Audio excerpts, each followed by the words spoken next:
strict, and the strictness made many people could not conform to the ideals of a disciple. In those days, the Guru had to be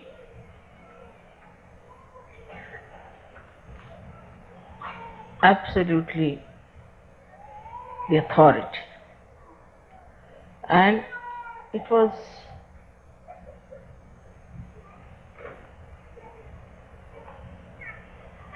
the Guru who would decide which disciples he'll have. And one had to go into great tapasya, to great penances, to even become a disciple. And this hardship was the only way the Guru used to judge. Gurus would always live in jungles,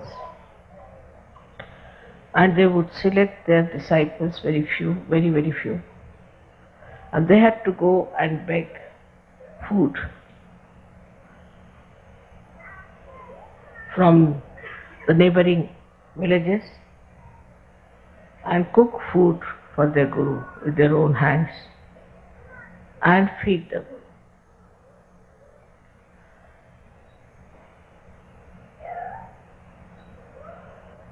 That sort of Guru business is not in search. That basically we must understand that the difference between those styles of Guruship and that we have now is this, that very few individuals were given the chance to become the Guru. Very few. And these few also were selected out of quite a lot of people, and they felt that there was something really special, that they are being selected, chosen, and that whatever they will have to go through is all welcome. With this idea, they became the disciple. But Sahaja Yoga is a very different thing. I would say just the opposite. First of all, your Guru is a mother, and who suffers from Sandra Karuna. At the slightest things that happen to you, my eyes get filled with tears. So, as a mother, to be a Guru is a very difficult thing. But at the same time, for you to achieve heights is also difficult. Because you get lost when I love you so much, and in that love you forget sometimes that the progress in your being is very slow. It is important that in Sahaja Yoga you have to be strict with yourself. That's why I said that you have to be your own Guru, which people do not understand what it means. You have to be your own Guru means you have to guide yourself, you have to treat yourself as your disciple, and you have to trim yourself. If you do not understand the responsibility as Sahaja being of working it out yourself, everything, you cannot move very fast, because it is a different type of relationship between the Guru and the disciples. So first, I have always said, you become your own Guru. So you have to make a lot of introspection and fix your ideals.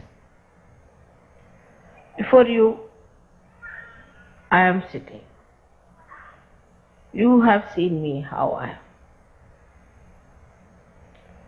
I can eat anything. I need not eat at all for days together. I can sleep anywhere. I may not sleep at all. I travel for miles together untiringly. I have this energy because I am a Guru of myself also. So the first thing is that there should be a lot of introspection. What's wrong with me, not wrong with others? What's wrong with me? Am I seeking the comfort of my body? The attention, is it on my body or on my spirit? If so, what am I doing? I think best thing is to write it down. Can I sleep on the grass? Can I sit on the stone? You have to make this body work.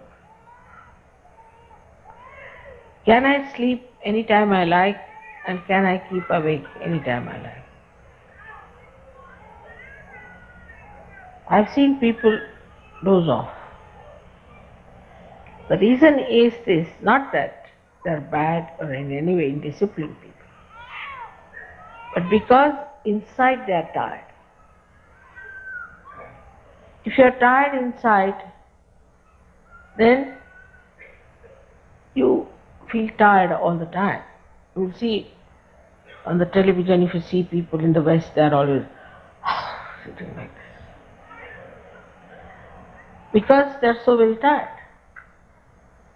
Why are they so tired? They don't work so hard. So introspect how you behave. Now when you start introspecting yourself, you'll also start introspecting your surroundings and your styles and your methods and what you are doing to yourself because of the conditionings of the outside. Now the conditionings of the outside in the West are of a psychological nature. Indians have other conditionings which are also quite surprising. Or we should say the Western people, they must wash their hands 10 times. Even if their skin comes out, they go on washing like mad. They must have a bathroom attached to them all the time. They must have their baths. If they don't have bath, they are not comfortable. They have other conditionings also. All kinds of stupid conditionings they have. But the conditionings that we have in the West are more psychological, and that's why you cannot find out what's wrong with you. The physical conditionings are not so dangerous. You can get over them or you can manage. But when you have conditioning of your psychology, you cannot understand what's wrong with you. Now, if you introspect around, what you will find is a very subtle thing. Firstly, that because of the wars, maybe, I don't know why, but everybody is afraid of everyone. Especially I think Freud. Because of Freud, even the mother is afraid of the child. And all these things to Indians are absolutely, they can't understand this. But you people know that very well. They won't touch anybody. They won't hug anyone. First of all, when they used to play football, they used to hug. But now I see they don't hug, they just touch hands like this. After some time, I think they may just do like that or something. So frightened that nobody, even the children I've seen, are frightened of hugging their parents. So the expression of love is not there. And when there is no expression, there is no love inside. And that's how it goes on drying up and drying up and drying up. There was a little girl in Surgery, and I had some present for that child. She was quite young, must have been about 10 years of age. So I gave it to one Surgery, Western Surgery, that you go and give it to her and say that I have given. No, mother, I won't give. I said, why? She'll misunderstand me. I said, what will she misunderstand? It has gone so much into the heads of people. And this has created really the psychological insecurity within it. From very childhood, this insecurity has been working. And that's why you are frightened of each other. Even of your parents, of your brothers, your sisters. Psychologically, you are suffering. And when first I came to England, they used to say it is the insecurity. I said, what insecurity? The whole world is afraid of the Western world. And what are they suffering from insecurity? They have made everybody insecure all over the world. And why? What are they insecure? They are insecure within themselves, in their own society, in their own family, in their own groups. They are so much frightened of each other. So the first thing, you should be fearless. You are a Sahajogi, you are no more immoral. Cannot be immoral. If all the time, if you start thinking that you are immoral, and if you do something it is immoral, and that you have to go and do some confession somewhere, then what is going to happen to you? What sort of a personality you will have?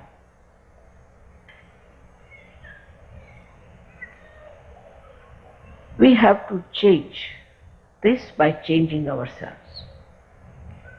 So among Sahajogis there should be no insecurities but maryadas. You must know how to respect each other's privacy. The second thing, that if you find the Western mind, which is a very common thing, that they are bombarded by criticism. There are so many critics that now there are no more artists left. Only critics are criticizing critics. All artists are finished. They are all the time criticized. Somebody will come in. There is an education on criticism. They may not know how to play any instrument. They may not know how to sing. But they can criticize all that. So all the time in your mind is a way that you always feel that somebody will criticize if you do this. All the time the fear is there that somebody will criticize. So, should I say or not?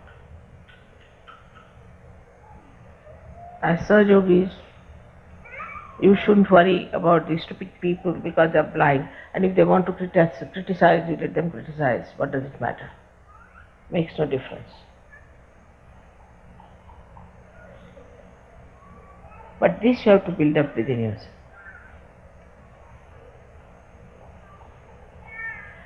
Now the third is even worse, which I don't know if you have noticed or not. I don't know how it has gone into the heads of the Western minds that you must always see to the other side of the back, even if you are standing on this side, to be fair, and never to say something that you are sure of. Like you ask anyone, how are you? He'll say, always. Nobody will say, I'm perfectly alright. Nothing wrong with me. What's wrong? Perfectly alright. Thank you very much. But it is never. They are not sure of themselves all the time. It's shaking. And this shaking inside gives you a personality which can never progress. Progress comes when you put your step forward, you put your foot firmly on that point, and then put the second step forward, like as you climb on a mountain. But in the first place only, if you are still thinking that it's halfway through, then how can you go further? You'll only move on two steps, this or that or this or that. This is another very big psychological detergent, I should call it, a detrimental thing for your progress.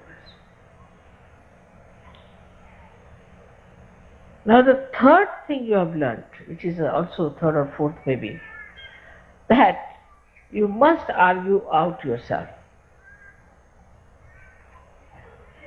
Like you have a problem.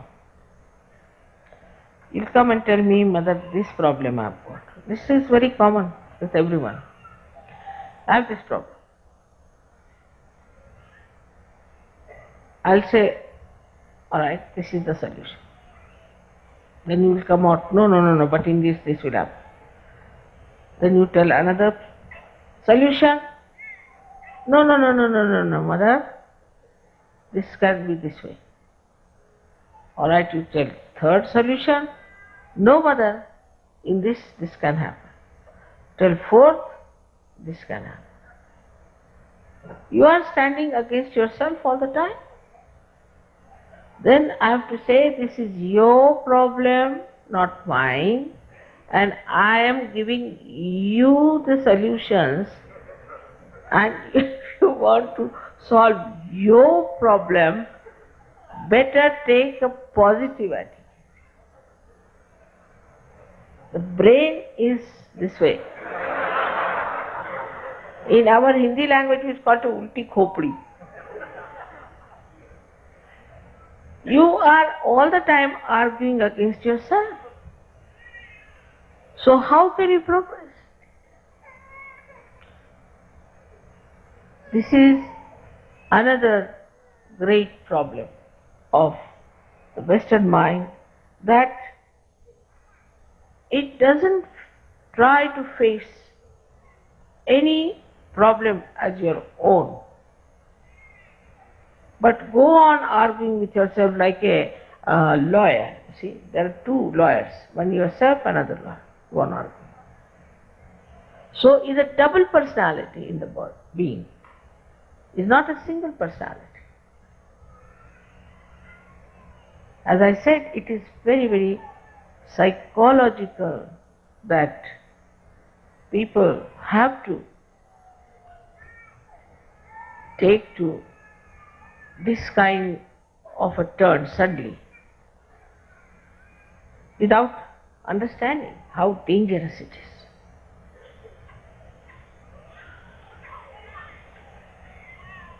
With the enlightenment of your brain, they should disappear.